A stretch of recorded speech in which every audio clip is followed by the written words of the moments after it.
As a clairvoyant, I've had my fair share of weird and wonderful encounters with spirits and entities. Most have been good, some bad, but I've only ever dealt with a few evil ones.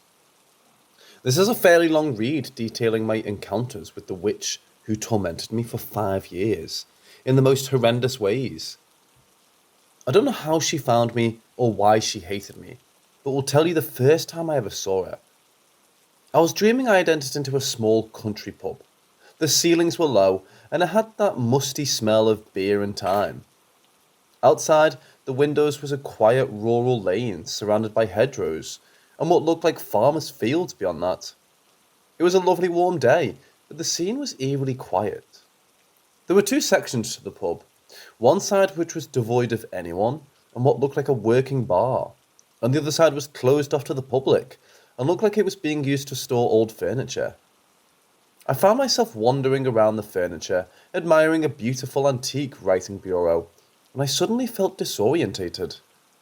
My legs started to give way as my head began to spin out of nowhere.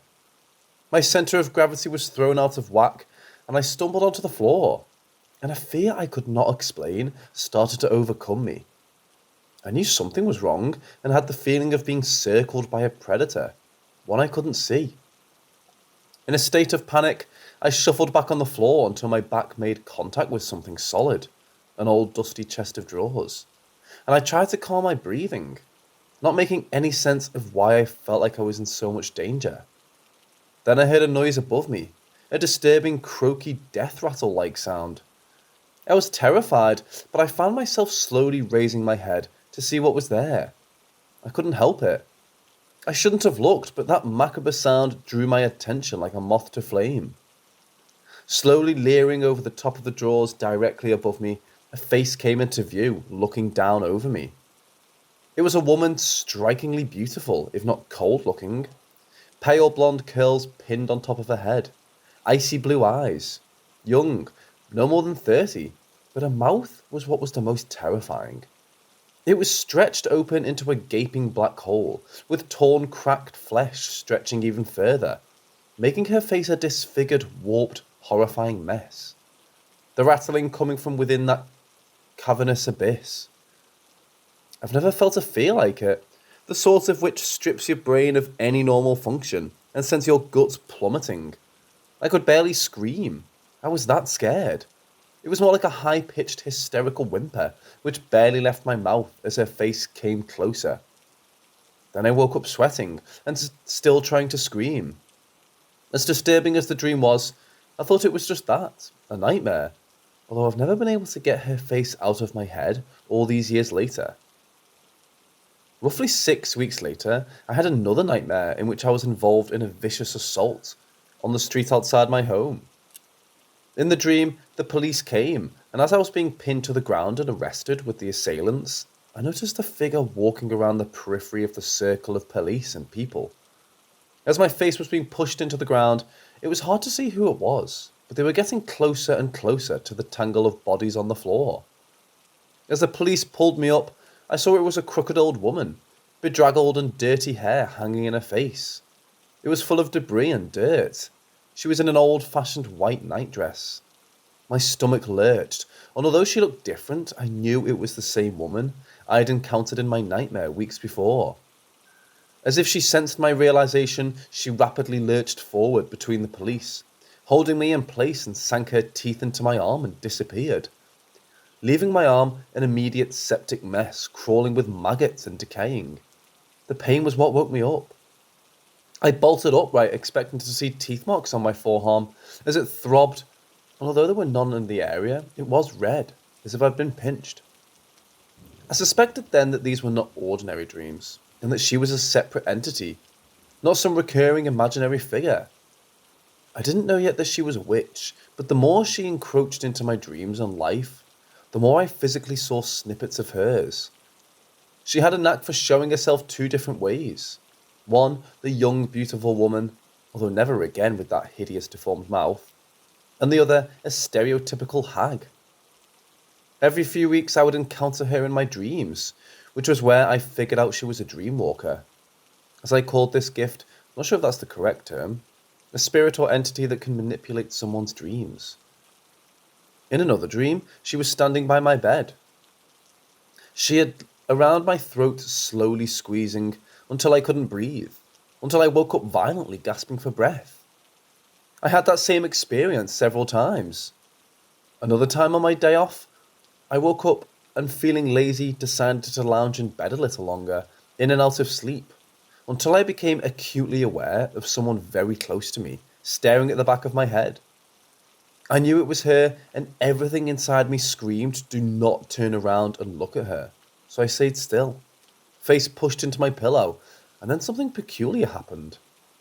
As if I was standing in the corner of my bedroom, I could see everything. Me lying in bed, covered up and face down, and hovering about 2 feet above my body, parallel to me, there was an opaque, brown, swirling humanoid mass. Other times I would dream she was hovering above me, and in a half-sleeping/awake state, too terrified to move.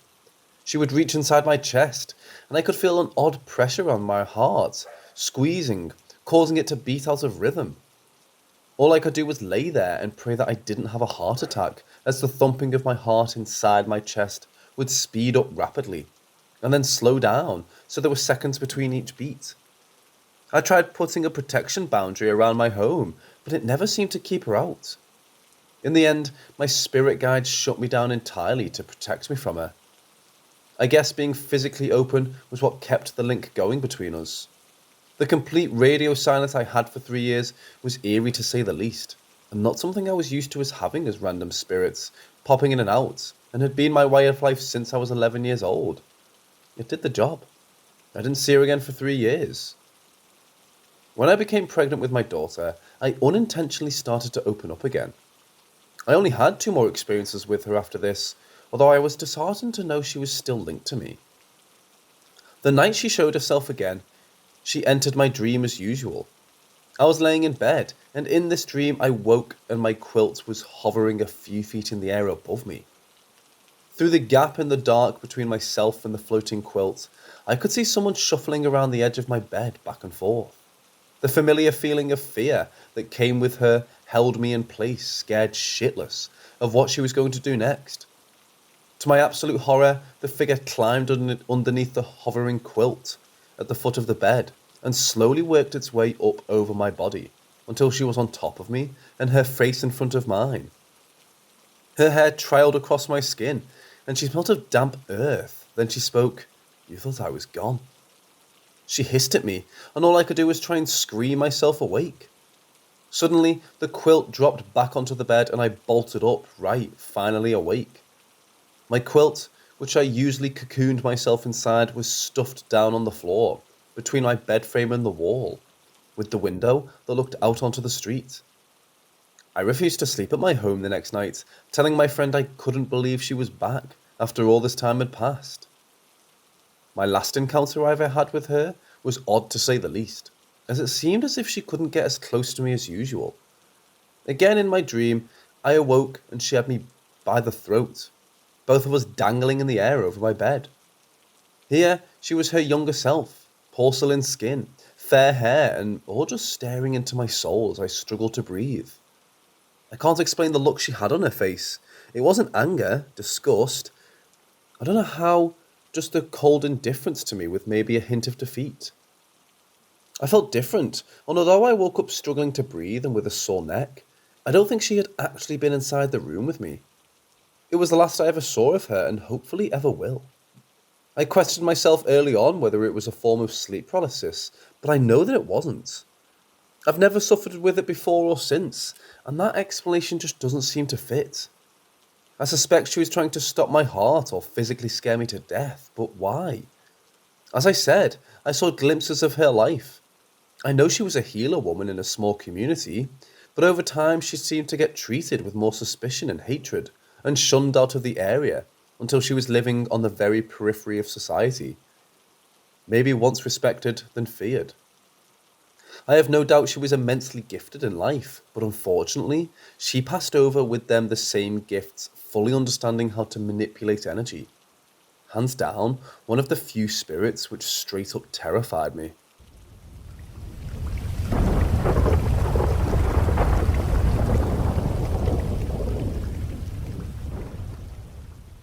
Some of this is far weirder than I would like to admit. But as I go along in each post, you'll notice the serious escalation in activity, much to my mother and sister's horror. Although I loved spooky stories, I never experienced anything myself until we moved into number 74. I swear my mother is a gypsy at heart, and we moved around a lot growing up, but this house was different. It was in the country, a small village, and the house was on a council estate. We had a row of garages behind our garden where people on the estate could park their cars with a few little secretive cubbyholes and dens that were hidden by trees and thickets a kid's dream.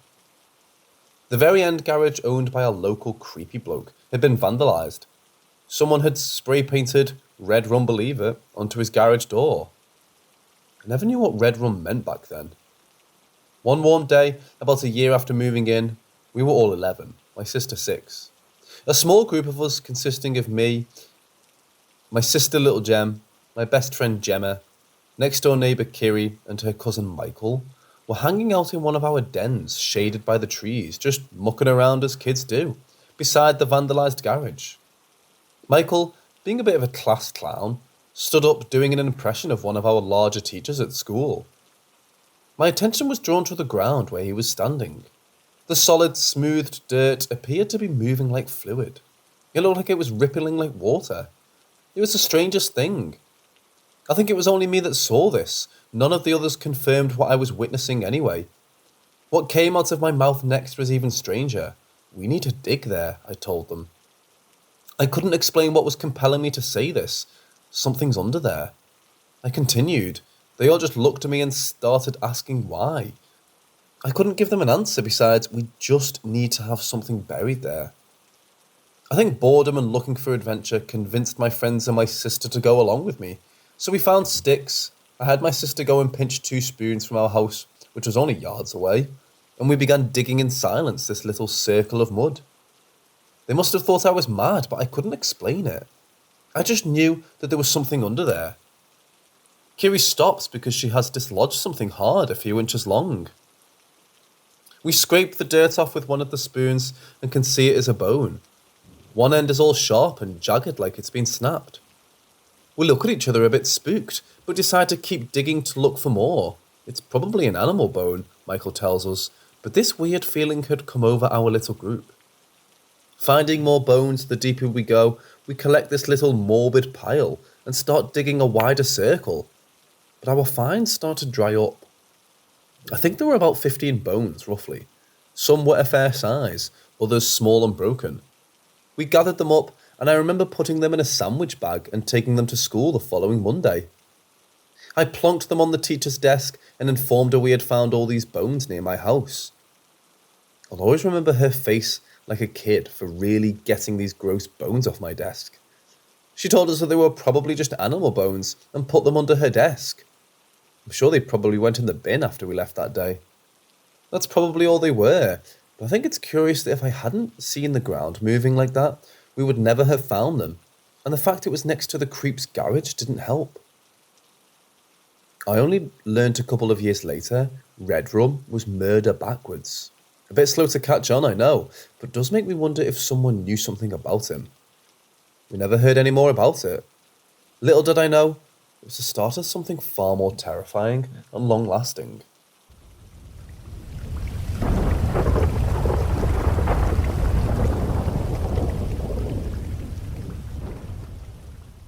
I have always been into the paranormal as a kid. I was completely fascinated by it, and I found over the years the more open to it you are, the more downright bizarre some of the stuff you experience is. This tops my list of weird experiences. Roughly 4 years ago, my sister came to my flat one night to spend a bit of time with me, as we both had been working like crazy and hadn't had the time to catch up. It was like the two of us, and she suggested having a game of cards, something we've always done since we were kids. It's a favourite pastime in our house. Once I had gotten the cards out and started shuffling them, she asked me to look at the time on my phone, as she had work the next morning at 7 a.m. and needed to be home for a reasonable time. She had lost her phone on a night out a few days previously, a terrible habit that she has. I told her it was about 6:10 in the evening. She replied, Okay, well, I'll have to be getting off around 8:30 or 9:15 to get my uniform washed and dried, so keep an eye on the time for me. I agreed, and we started playing a bit of rummy to start with. Now, we weren't drinking alcohol or taking any drugs. We were just having a relaxed game of cards, chatting about guys and work. The usual stuff, I suppose. Everything was normal. We played cards for what felt like 2 hours easy. I mean, you can't mistake that length of time when you've had about 16 to 18 hands of rummy and we're in the early stages of playing a game of poker, having got bored of the other game. I remember having the weirdest feeling come over me, like the light in the room dimmed and I distinctly felt an electrical crackly feeling start in the bottom of my spine and creep all the way up to my skull. I looked at her and she was looking at me all wide-eyed and silent, like she knew something was up. I blurted out, "Something is wrong. Really very wrong." Without blinking or reacting in any other way, she just says to me, "Look at the time," which I thought was strange. I picked up my phone and looked at the time. A mixture of shock and dread creeps over me. That can't be right. It's not possible, I mumbled out loud. To myself, if anything. My phone must have glitched out or something. Getting up to turn the telly on to see what the time is on there, she's looking at me like, what the hell is going on? What is it? What's the time? She asks me again. I just repeat that it can't be right, and as I switch the telly on, the time flashes up in the corner of the screen. It said 18:29. She sees it, and is now just as freaked out as I am. "Amy, that can't be right. Did your phone say the same time?" I told her it did. I pull out a laptop to check the time, and even get a watch out of my drawer to see if they all matched, and sure enough, they did. We just sat there in a bit of a fog, like, what on earth has just happened? We tried to discuss it, but we couldn't make any sense of it. To be honest, it felt uncomfortable. Even to this day, to talk about it, it doesn't feel right. She breaks the silence with a joke, something like, "Oh well, at least I have another couple of hours to chill with you." We just tried to forget about it. I just wondered if anyone has any ideas as to what it was. A little background. This house was built in 1995 by my dad and mom. It's a big house with 2 floors and a basement. We were the only family that has ever lived there. My grandmother died in the bathroom upstairs in 2010. No one else has died in that house besides her. My sister and brother, who I'm going to be mentioning in the story, had moved out of the house before things ever started happening. I moved out about a year ago. It started a few years after Granny had died. We started hearing steps going up and down the stairs at night. We were spooked a little, but forgot about it soon because we just thought that it was Granny's ghosts, since she's the only one who's died there, and we heard those steps very rarely. Maybe a year passes, and I'm looking through pictures my relatives and I have sent to each other on Messenger. I found a screenshot that she had taken when we were on a video call at night, and I saw some weird grey mass behind me. I zoomed in and was completely taken aback. There was a grey torso and face behind me in the darkness. I put some filters on it so I could see it better, cropped it because I had an ugly face on the picture, and showed it to my family and friends ASAP. Everyone except my dad was completely shocked. My dad didn't believe in the paranormal at the time and kept denying when stuff happened. My sister said that the grey apparition looks like Granny, and I agreed. Anyway, a few years forward, my mum and dad are downstairs cooking something in the kitchen, and I'm on the second floor in my bedroom, sitting on my bed. I hear exactly 3 knocks on my door. It's normal that people knock on my door first before entering, but this time no one opens the door to enter. I just stare at the door for a while and eventually ask, "Who's there?" I get no answer. I call Mum on the phone because I'm spooked. She said that nobody had gone upstairs. I went on to Google about 3 knocks on the door and I did not like the answers I found. I panicked a bit and just waited until I felt like enough time had passed that it was safe enough to open the door. I went downstairs and told my mum and dad what had happened. Dad didn't believe me like usual, but Mum was a bit spooked. By now, I've also seen shadows walk past my bedroom door. Creepy, but nothing special in my opinion. Again, a few years have passed and my mum and I have moved out. It's a long story about what happened and why we moved, but in short, domestic violence. Only my father lives in that house now. The house is empty and freezing most of the time because we live in Europe and father travels a lot due to work. It's also been put on sale. Since I moved out, the activity in the house has increased. My father has told my sister that he's been hearing someone walking around, faucets turning on and off, doors opening, etc. He didn't believe in the paranormal before, but now he's experienced the spookiest of it himself. Yesterday, my sister, Mom, and I had met up at the house while father was at work to just catch up. At one point, my sister informed me her and Mom were planning on staying the night there and asked me if I was staying too. I declined because I hate that house and it makes me have panic attacks. Well, fast forward to today. Sister called me and told me that she was absolutely never going to stay in that house again because of what happened that night, and I was lucky for choosing to go back home. Apparently, she had stayed up a bit late, and at one point, she heard someone walking downstairs fast and going into the garage. She thought it was Mom up late, so she wanted to go check what she was doing. To get downstairs, she had to go past Mom's room, and when she did that, she saw that Mom was sleeping. She was spooked. The steps were fast, so how can it be Granny? She went back to her bed and couldn't sleep anymore, so she stayed up. After a while, she heard steps again, but this time in the room next to her. It may not seem scary to you because it's just some steps, but after years of thinking that it was our Granny and then hearing steps that fast, I would have absolutely obliterated my pants and woken up Mom to an invisible sword fight the ghost away.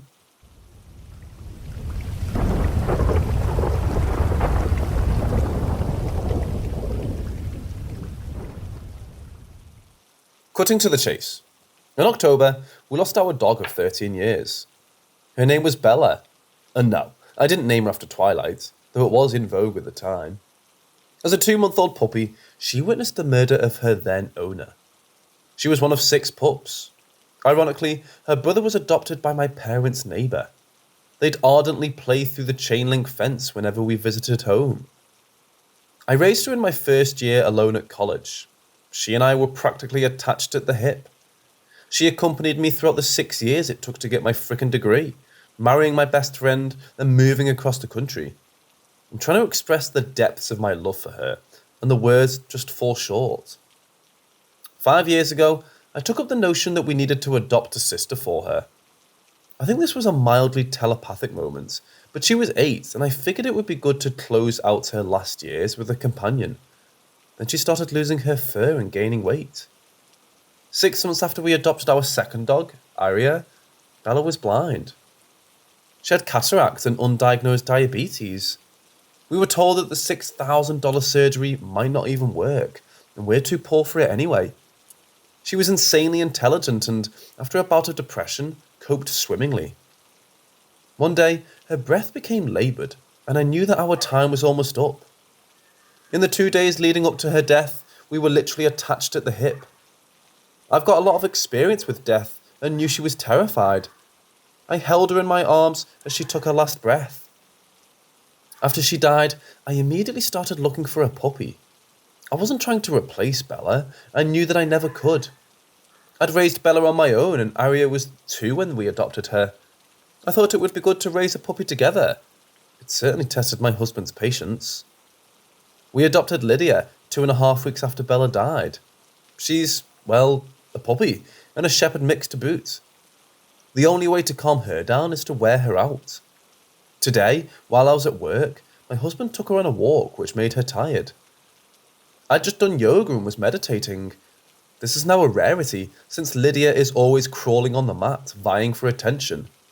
But today, she sidled up to me whilst I meditated. I laid down with her on the yoga mat.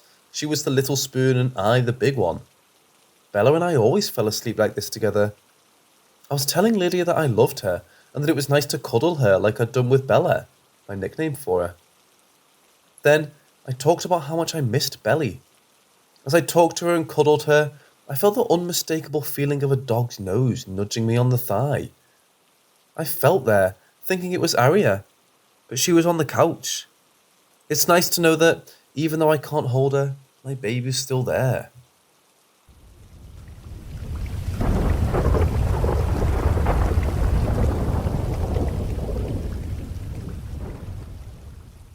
I grew up in a house that was over 100 years old when we moved in. For years, I never experienced anything remotely paranormal. But when I was 13, I moved into the basement. On the first night, I didn't sleep. This isn't uncommon because I'm an insomniac, but this was different. My room was pitch black at night because the only window was tiny. I rolled over in the night and heard my inflatable chair. Hey, it was the early 2000s. Move. As if someone was getting out of it. I felt that someone was standing behind me watching me, and the feeling didn't abate until I started to see the sunrise. I lived in that basement for 7 more years and had a myriad of other experiences. I heard a man and woman arguing in the laundry room when nobody else was home. I'd set 3 alarms. Again, I'm an insomniac, and all 3 would be turned off in the morning. I'd hear whispers in my ear when I was laying on the couch trying to nap. I saw a shadow figure going up and down the back stairs, which led to the basement, but the creepiest experience happened when I was 14. If you hadn't gleaned it yet, I have trouble sleeping, and this is mostly because I'm a light sleeper. Literally anything will wake me up. One night, my friends and I were having a sleepover in our basement living room. My 2 friends and my sister slept together on our fold-out couch.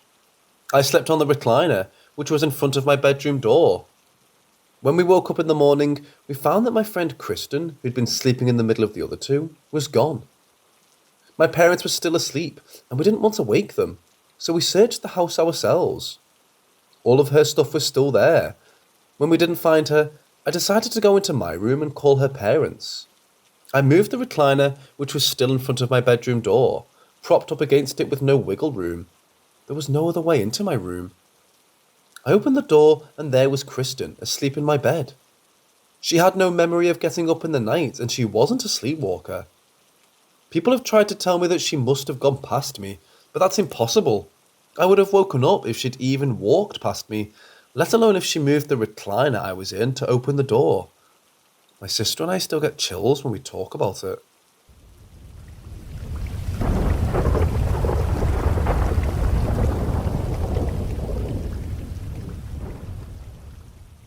My parents built their house in 1974, in a very small, very old subdivision in upstate New York. Next door is a 3-level, 3-family home that was built long before theirs, sometime in the late 1800s. This past fall, my son and I were raking leaves on an unusually warm Saturday afternoon. I enjoyed telling my son about all the trees that are still up, and how my friends and I used to use them as bases when playing wiffle ball or kickball back there. My parents don't have acreage, but they do have a pretty sizable backyard. While clearing an area by a tree found close to the back corner of the yard, I came across what appeared to be a small broom. It was severely rusted and seemed to literally be coming out of the tree, as the tree seems to be shedding some of its bark. It was very strange. I couldn't believe that it was there for a long time. Someone would have seen it somehow. Anyway, I picked it up and started feeling the bristles. They literally fell out as strings of dirt and just became a part of the ground at that point. We took the remnants of it inside to show my mom. She and my dad, who passed away nearly 10 years ago, used to live in that house next door when my grandparents owned it. During that time, she said that the Wheelers, a family living in the first floor of the house at the time, used to work on cars in that exact same spot, before they built the house and put a fence up and so forth. We chatted for a while, threw the old broom away, and finished raking the yard. Ever since that day, my 2 to 3-year-old golden doodle literally sprints, beeline, like there's a squirrel there, back to that same exact spot as soon as we get into my mom's house, barks when she gets behind the tree, stops abruptly, wags her tail uncontrollably, and then nonchalantly strolls through the yard to find a stick, do her business, or whatever it is she feels like doing. It never happened prior to that day, and now we just laugh because it's her thing to do when we get there.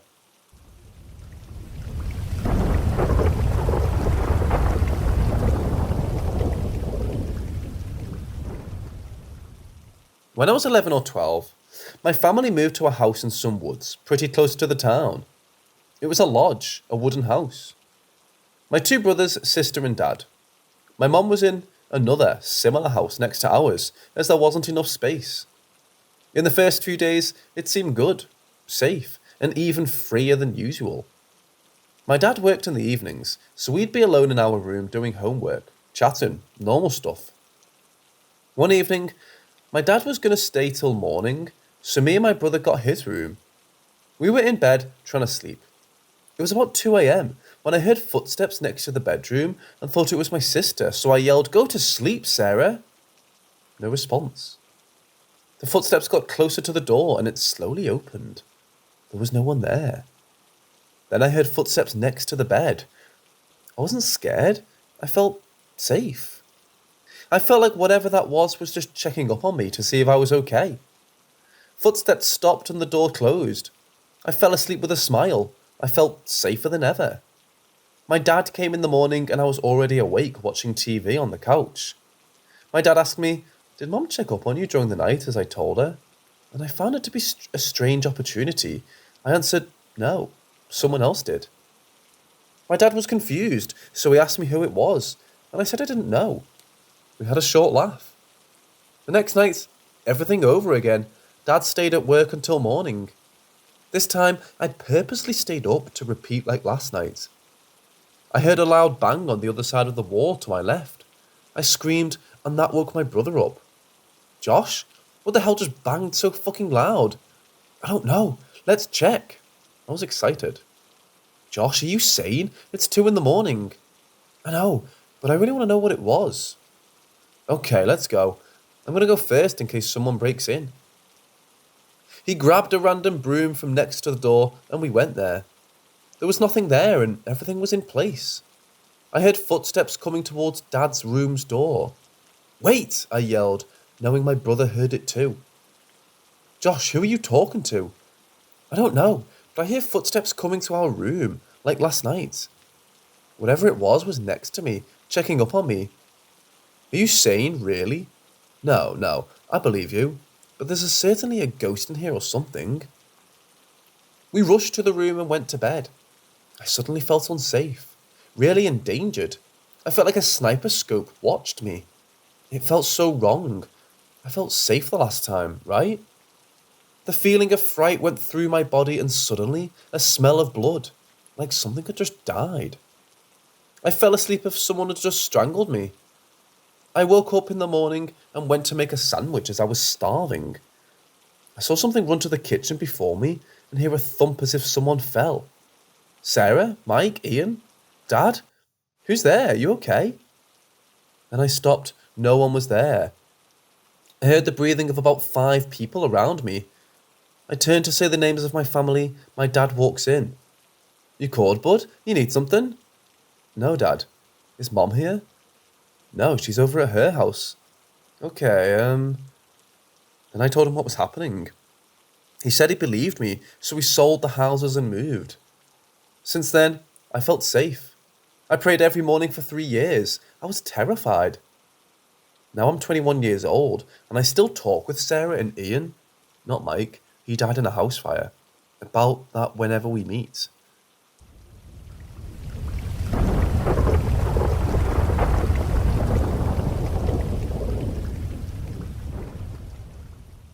I used to live in Libya, in Tripoli to be exact. Libya is a really rural country, but I lived in the city, which is like the suburbs in America. My mom's aunt lived in the street next to us. I always went there with my sisters to play with my mom's cousin's children. There were 3 girls, 12, 11, 2 years old at that time. I was 10, and my sisters were younger than me. I remember we were playing hide and seek. When we were about to start, the oldest of the girls just stopped talking. She looked at us and said hide, but not as in the game, but in real life. She said we have to all hide together. It was just me, my sister and her younger sister. We hid behind a car and said we have to peek at the rest of the street. We all looked, and then out of nowhere, the whole area we were in was empty, with no people or cars. To be honest, it always didn't have a lot of people, but at that time of day, which was the evening, it should have had a few people and cars, but there wasn't any. We waited for a minute, and she said we had to make no sound, and then a yellow Canaro came and started doing donuts. I know this might sound kind of weird, and to make it even weirder, in Libya, we don't have expensive cars, and a Camaro was really rare to see. After that, I remember me and my sister running home scared and told our parents, but they didn't think it was weird or anything. What made me scared was how the girls I was playing with, especially the oldest, was acting. She was looking at the car and was waiting for it like she knew it was going to happen. Now, the thing that made me post this and made me remember it was that she, the eldest, died yesterday because of a car accident. A yellow Camaro hit her and killed her, and the car ran away. My sister and I remembered the story and we're really spooked right now. I'm 16 years old right now. If this has any importance, magic was and still is somewhat popular in Libya, especially in family fights, with other families and love spells.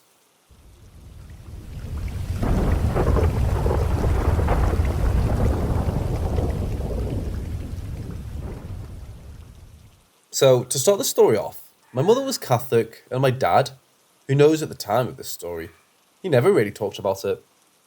So when this occurred, we lived in Spring, Texas. I was 3 years old. Weirdly enough, I remember life back to when I was around 2. So we moved here when I was 1, from Iowa. My dad got a new job and we had some family down the street. So let me start with details on the house layout, so you can imagine it somewhat better. It was a blue square looking house, which was quite poor looking. Old paint, old wood, etc. You walk into the front door, you're in the living room. To the right was a straight shot to the back door, past my room, and my mum and dad's room. My room had a door that connected the 2 rooms also. By the back door was the washer, and an open attic where you can look up into the attic back there. Okay, now that I explained the layout, when I was 3, I remember I was going outside sometime in the morning, and I looked up on the way out the back door. I saw a kid, about 5 I would say. He just had his legs hanging off the ledge in the attic by the back door. We made eye contact, and I remember not being scared, but I was also like, who is that? Weird. And just ran out the back door.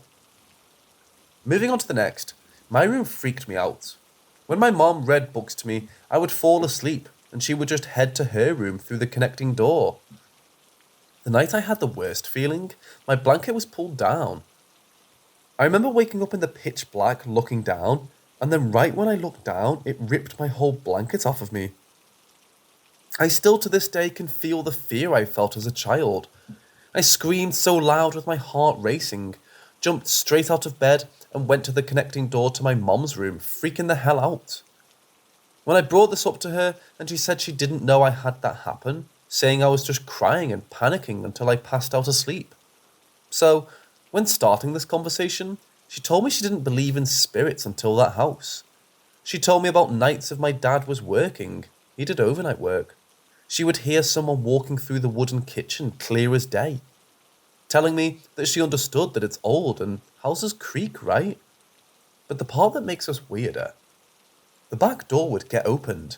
Easy explanation since the house was old, but the door had 2 dead bolts and 1 chain lock, with the door handle locked.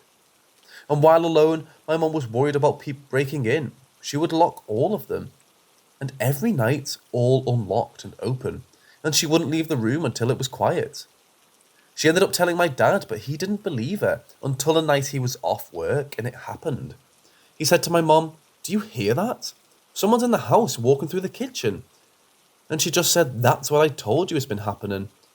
He grabbed a bat and ran, opening their door so that you could see the kitchen and back door. No one was there. The door was still locked. I was told he looked through the whole house, checking locks and windows. No one was there. When they went to sleep and woke up, the back door was wide open, all locks off. Nothing stolen, nothing in different places. This is where my parents started getting worried. After this experience, she said with the door still opening, she was watching TV in the middle of the day. She heard the walking and she looked into the kitchen and said she knew it was walking her way. When the noise stopped, she sighed, but she freaked out when an indentation of someone sitting on the cushion right next to her. When she jumped up the spot and stayed until she ran by it, then when she looked back, the cushion was slowly raising back up.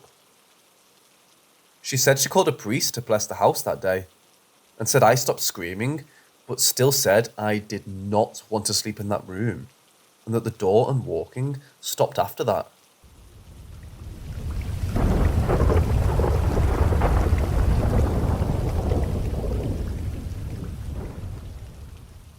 I've told this to family and friends, and I'm always given a skeptical look, or it brings chills to their spine. It sounds far-fetched, but honestly, it was as real as it can get for me, and that's all that matters. I was around 10 or 11 at the time, and was in my old home in Millmont, Pennsylvania. It was after school, and I spent a few hours just gaming in the first full living room. It was only me and my older brother home at the time, since my parents worked second shift until around 11 p.m. It was around 7 or 8 p.m. when I began to crave one of my favourite snacks. I walked in the kitchen and opened some blueberry Pop-Tarts and sat down at the kitchen table. I was facing away from the living room at the end table. Now I need to explain the layout so you better understand. Before entering the kitchen, there's a small archway with no door. It leads straight from the kitchen to the living room, extending to around 2 feet of open space on either side, after the archway. From the living room continuing straight, there's a staircase to the left, facing away from the kitchen view. I was mid-bite of my Pop-Tarts when all of a sudden, I began feeling what I can only describe as dread mixed with the feeling of being watched. I kind of shook it off because it was being so random. It made no sense as to why I felt that way, so I just kept eating. It was a few more small bites in when the feeling intensified and I only had a gut instinct to turn around. I decided to do so when I shouldn't have. I'm going to try my best to describe the finite details of what I saw. When I turned around, I was immediately focused on the 3/4 of a face peeking out, completely sideways on the right side of the archway. Now this face was completely solid and not transparent at the least. It was the face of my older brother Jonathan. His eyes were opened wide, unblinking, and staring directly into my own. His face had an absolutely sinister smile. An ear-to-ear smile that was almost too far stretched out to be normal. My brother's skin was normally pale, but this face was an extremely pale, being for sure a few shades lighter, almost like a slightly cream porcelain. The face's eyes were the same colour as John, being bright blue, but it seemed almost glossy. It made no noise and never attempted to speak. It just stared at me, unmoving. Now, I have a condition where I get heart palpitations from a murmur I've had since birth. If I'm surprised or get excited too quickly, I get several quick palpitations. I've had it for as long as I remember. When I suddenly saw that face, I had to clutch my chest as an immense immediate fear and surprise caused my heart to palpitate several times. I also got a huge lump in my throat. I couldn't scream or yell. I just stared widely back in a paralysed terror. What was around 5 seconds felt more like an eternity. The face then pulled back behind the archway at an angle you wouldn't think possible. For a few seconds I was terrified, but then I just began to trying to rationally think of what I saw, in an attempt to pull myself back to earth. In my own mind, I knew it was my brother. It's just his features were a bit oblong and that smile was more sinister than anything I've seen before. I was already used to him pranking me on a weekly basis, so I convinced myself that it was another one of his stupid pranks.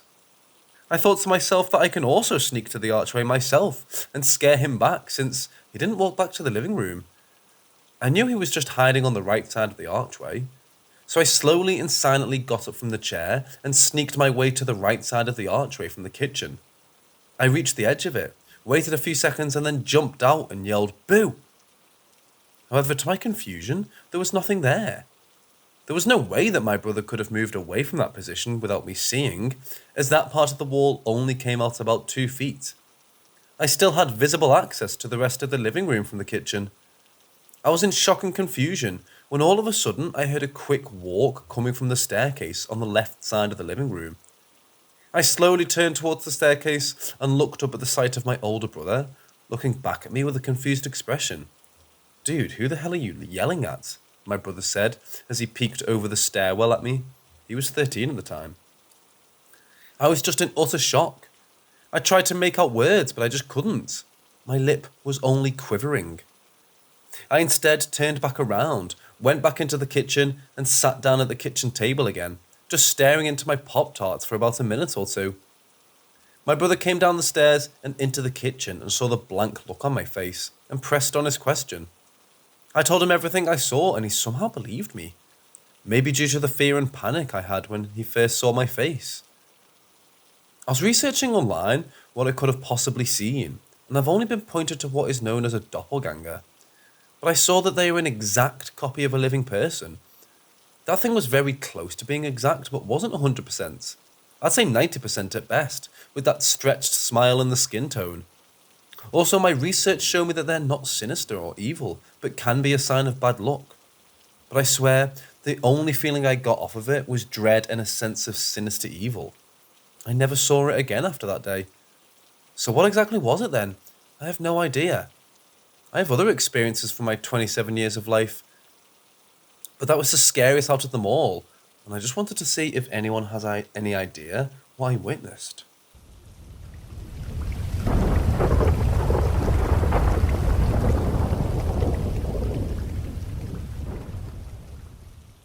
It was July 19th, 2016. I remember the date because we had our annual Christmas in July at my in-laws, and it was a crazy full moon. We had left to head home. We took the back way. We live in a somewhat rural area, so the back way is very dark, no traffic at that time of night, and the speed limit is 60 kilometers an hour.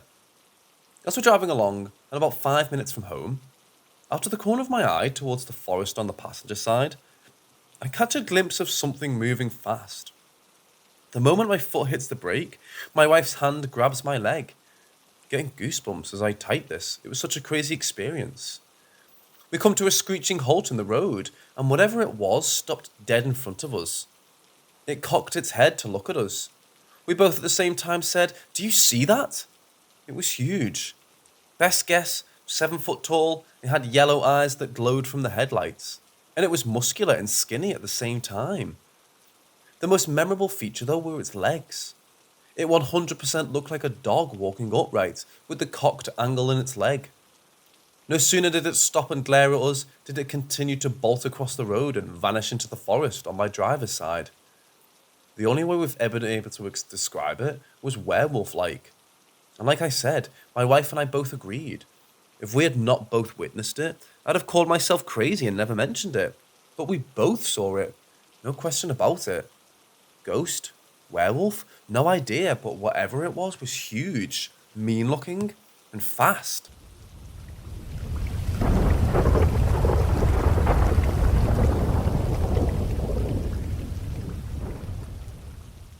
I had some crazy experiences when my family and I moved into our new house when I was 8 years old. The first time I noticed something wrong was a day when I was playing with my new RC car. I played with it in the living room for a few minutes, then took a break to use the computer. I left the controller on with the toy car behind me. I then started hearing an odd sound that was happening in bursts, and it sounded like a small power tool coming from beneath the house. I sat there confused, looking around, but it stopped. A few minutes later, I heard it again. I turned around and noticed that the long antenna on the RC car was wiggling back and forth. The sound was the car moving by itself. Then there was a time not too long after that, I had another odd experience, and the thought of this one still makes me uncomfortable. One day, I was in the family room watching TV, and there was a computer swivel chair to my slight left in the room. Suddenly, the chair slowly turned and faced me. And it wasn't like the chair had slightly turned, it made a good, decent-sized turn. What's even more odd is that that room is known for having an uneven surface, whereas the floor is at a slight slant. The chair swiveled up against the slant towards me. A few months went by, and there was a day when I had family come over and visit. It was at night, and my family was in the family room across the house. I was watching TV with my brother in his room, with the TV to my left and the doorway to the hall in front of me from where I sat. He told me he was going to go hang out with the family, and I told him I would join as soon as the episode finished. He leaves and I enjoy my time, but a few minutes go by and I start noticing something. The doorway is in front of me and it's dark with no light. And when I look at the TV, I can see the doorway from the corner of my eye. As I'm watching TV, I seem to notice a human-like figure standing in the dark doorway. I immediately turned my head and saw nothing there, and I figure it's just my eyes playing tricks on me. I go back to looking at the TV, and suddenly I see this figure again, but this time I wait slightly longer before turning to directly look at it. I noticed it was shaped like a woman who was wearing a dress, but no details other than a white shape. I look and it disappears. And at this point I'm kind of freaking out, but I'm trying to convince myself it's not real. I turn to face the TV once more, and the figure reappears, but this time it's moving. Her hands and arms making shapes to make some gestures. After that, I bolted out of the room and ran to my family. After that experience, I still wasn't 100% sure if what I saw was real, and a few weeks went by. One night I was hanging out with my sister in her room. Out the doorway of her room, you can see the doorway into my room on the immediate right. We were talking and joking around until something caught my eye. There was a shadow of what seemed to look like the bottom of a dress on the floor in my room, with the rest of the figure being hidden by the edge of the doorway. It looked like the bottom of the window curtains swaying slightly in the wind. Then it moved up and out of view around the corner to the doorway. I immediately went into my room to check, and it was empty. I heard no curtains nor anything fabric that could cause that shadow. I went back to my sister's room and told her what I saw. She didn't really take it seriously and brushed over the topic. Soon after, she looked at me concerned and told me, "Man, you really did see something, huh?" She said that my face was extremely pale. Finally, about a year goes by. One morning I awoke. I opened my bedroom door and my sister came up to me with deep concern on her face. I ask her what's wrong, and she begins to tell me the story of what happened overnight while I was sleeping. She tells me that in the middle of the night, she heard what sounded like our mom outside in the hallway, softly calling out my name, James. My sister found this unusual and called my mom via cell phone to ask if it was her. My mum awoke with a groggy voice saying it wasn't her and that she's asleep in her room. My sister got freaked out and went to my mum's room where she slept for the rest of the night. Later on in the same night, my grandmother and grandfather, who live in the back house, went to my mum's room and woke up my mum and sister. They said that they heard a woman crying and screaming in the backyard. After hearing that story, it was like it confirmed everything that I had experienced. Mind you, that I kept most of those experiences to myself and didn't share them much. That was the end of it for a while. Never heard or saw anything for years. But there was one last experience. It was 2011 and I was all grown up now, still living in my mum's house. One morning, I woke up and went to the living room and began opening the blinds on the window to let the light in. As I'm opening the blinds, I hear my mum calling out for me across the house. I told her to give me a second as I finished opening the blinds. I walked to the family room where I heard her and she's not there. I assume she went back into her room and checked. She's not there. I then checked my grandparents' house. She or there are there. I went back to the living room and looked out the window and realised that all my family's cars were gone. I was home alone. I called my mom to further confirm she wasn't home, and she indeed was not. The voice I heard call my name was as clear as day, didn't even question it in the slightest. That was the last time I came into contact with what seemed to be a woman who had interest in me. I'm not a religious man, rather I'm a man of science and reasoning, always trying to pick out possibilities before jumping to conclusions. But everything I had experienced leaves me puzzled. Everything actually happened, and even if I have trouble believing it sometimes, it's overwhelming.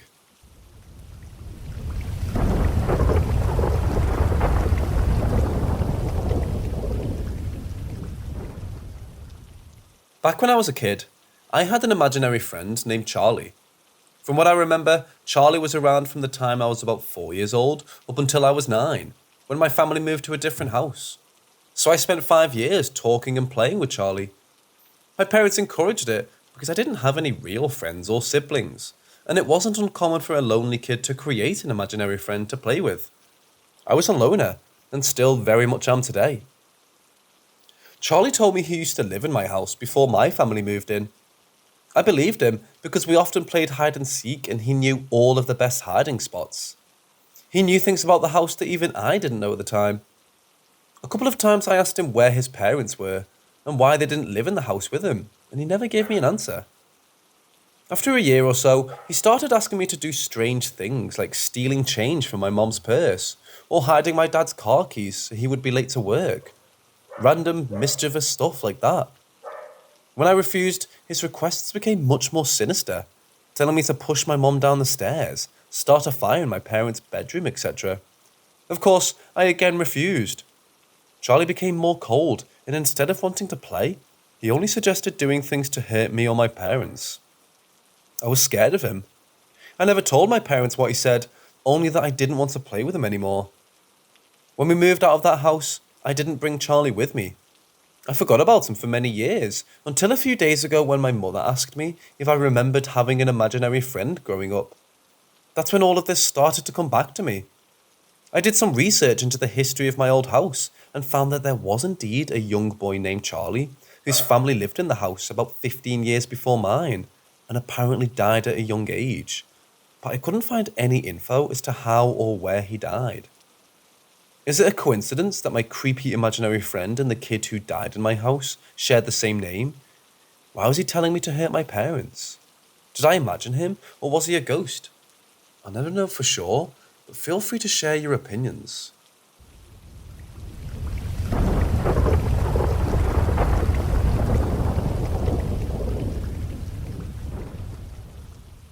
I'm currently 18 and have been living in my house for I'd say about 8 years now.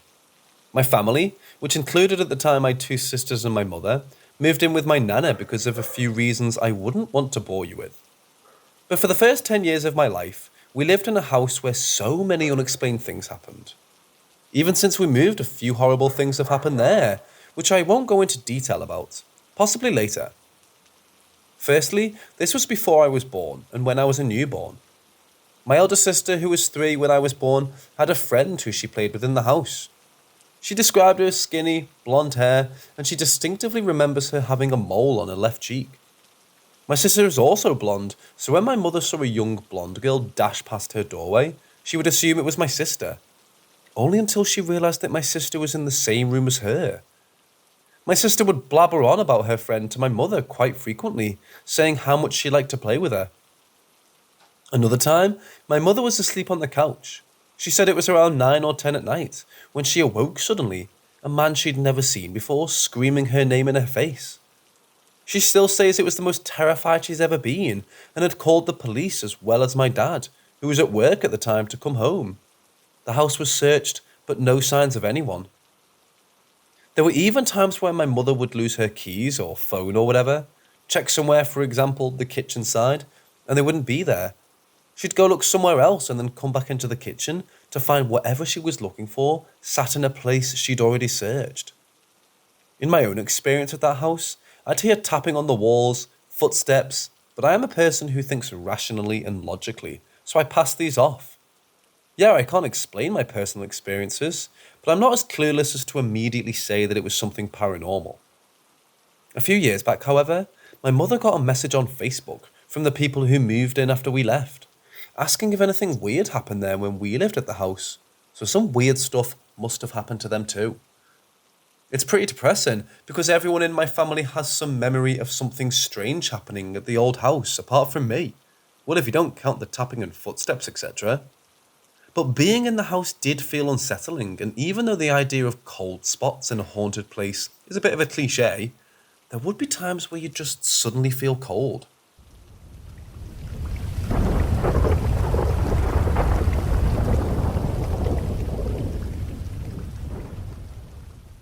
Now, before I continue, the stories I'm going to recite might not have occurred exactly how I described them, since both of the stories I'm going to tell happened when I was pretty young. Nevertheless, here are 2 stories that didn't happen to me, but happened to both my grandmother and my sister. Back in 2006, my granddad passed away, and at the time, I would have been 4, but as someone who has a terrible memory, I can still remember him pretty well. When he passed away, it hit everyone pretty hard, and my nan, for the first time in her life, now lived by herself. My nan used to have a queen-sized bed, which essentially had a bedside table connected to it as well, as a headrest which was big enough to hold pictures and small ornaments. So basically, it was pretty big. On the 2 bedside tables, there were 2 huge lamps which turned on and off whenever you touched the lamp itself. It didn't have a switch. One night, not too long after my granddad passed away, my nan was just laying in bed when the lamp next to where my granddad would sleep lit up and then turned off. She brushed it off as something possibly leaning against the lamp, but then it happened again, so she was understandably pretty spooked. She decided to ask if it was my granddad and the lamp turned on. My nan began to cry and began to say various different things, and she was getting a response as the lamp turned on and off. She recorded it happening, but considering it was 2006 and I'm unsure what she even recorded it on, I've never seen the footage, but both my mum and nan both said that it exists. As a skeptic, when it comes to the paranormal, I hope that it would possibly make me a believer. Around 2011, my gran passed away, and at the time, she was not in a position, both physically and financially, to live on her own, so she lived with my dad right up until she passed away. My parents split when I was really young, so when we would go to see him, I would sleep in his room, which was pretty big enough for an extra bed, and my sister slept in another room. But when my gran passed, my older sister slept in her room from then on. One day, she opened the door to go to sleep, only to find my gran sitting on the edge of the bed. I clearly remember her running into my dad's room in tears, screaming, saying that she saw my gran. I remember my dad trying to calm her down, and when he went into the room himself but saw nothing. My sister was terrified of going back there, and subsequently didn't spend weekends with my dads for a very long time. I'm both grateful, but also pretty annoyed that I never encountered anything like this. It probably really shit me up. I'm the sort of person who hates horror films, so I'd rather not have an experience like this, but then again, I always brush off stories, but I myself have never experienced anything relatable in any way.